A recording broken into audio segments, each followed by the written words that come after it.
네, 고용시장에 때 아닌 한파가 몰아치고 있습니다. 올해 들어 실업자는 계속 100만 명을 넘어섰는데요. 아예 취업을 포기하는 사람들도 늘고 있어서 이 상황이 심각합니다. 하나하나 살펴보겠습니다. 자, 먼저 올해 들어서요. 6개월 이상 일자리를 찾는 사람, 이른바 이 장기 실업자 수가 한 달 평균 14만 4천 명에 달하는 것으로 조사가 됐습니다. 자, 그 혹독했던 IMF 외환위기 시절, 그러니까 2000년에 장기 실업자 수가 한 달 평균 14만 5천 명이었거든요.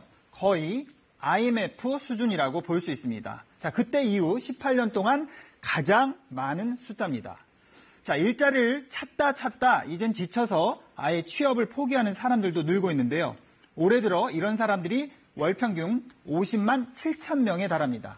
자, 이것도 2014년 이후에 가장 많았습니다. 자, 엎친 데 덮친 격으로요. 경제활동을 하지 않고 직업 없이 그냥 쉬는 사람, 이른바 비경제활동 인구도요. 한 달 평균 185만 8천 명으로 집계가 됐는데요. 2003년 이후 15년 동안 최고치를 찍었습니다. 자, 그런데 더 놀라운 건요. 이미 지난해 말부터 일자리 예산에 37조 원이나 투입이 됐는데도 이렇게 초라한 일자리 성적표를 받았다는 겁니다. 자, 물론 막대한 예산이 투입됐다고 바로 몇 달 안에 확 나아질 수는 없을 수도 있겠죠. 하지만 이건 좀 심하지 않나 싶습니다.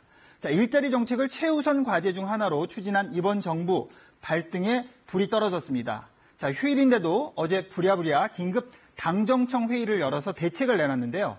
자, 대책의 핵심은 대규모 재정을 추가로 투입하겠다는 겁니다. 자, 우선 올해 배정된 일자리 예산과 추경의 집행을 서두르고요. 이 4조 원 규모의 재정 보강에 속도를 내기로 했습니다. 자, 특히 올해 일자리 예산이 이미 20조 원을 넘었는데요.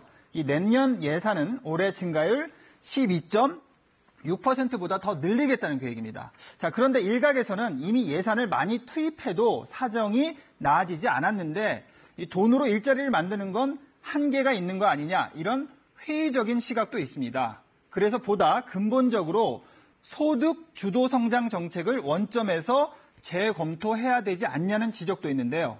자, 그런데 이 부분에 대해서는 정부 내에서도 시각차가 좀 있습니다. 일단 장하성 청와대 정책실장은요. 이 정부를 믿고 조금만 기다려달라 이렇게 얘기를 했습니다. 최근에 고용 악화의 원인이 정부 정책이 잘못돼서 그런 게 아니기 때문에 기존의 이 소득주도 성장 정책을 일관되게 추진하겠다고 강조를 한 겁니다. 자, 이에 반해서 김동연 경제부총리는요. 기존의 경제정책을 수정할 수 있다는 뜻을 공개적으로 밝혔습니다. 최저임금, 근로시간 단축 등 이번 정부의 경제정책을 다시 면밀히 살펴보고 이 집행 과정에서 필요하면 미세하게 조정을 하겠다 이렇게 말을 했는데요. 자, 누가 더 현실 경제를 잘 파악하고 있는 걸로 볼 수 있을까요? 자, 정부는 이번 주에 당장 급한 대로 소상공인과 자영업자 지원 방안부터 발표를 할 계획입니다.